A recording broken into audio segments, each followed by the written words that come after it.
A day in a life as a tambay degree holder. So wala pa man ta ka-apply og trabaho, mao tong naglaw sa tag mga baboy diri. Nindot po niya man ang mga baboy no kay masuod mo kadugayan ba.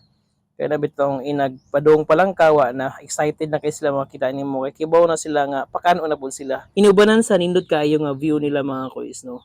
So kung makaistorya pa bitaw ni mga baboy mo ingon jud ni ba nga pa-picture ko bi. Agoy. So kay busy man si mama so kita sa gatiman aning mga baboy diri no. Nagbaligya niya ay di ta mosugot nga matay atuan na unsa ana ra man na magkugi ta para makita tag kwarta birada. Mabantayan yung mga quiz kay walay sulod ang ubang nga kulungan tungod kay nagduduha pa may buhoy og daghan.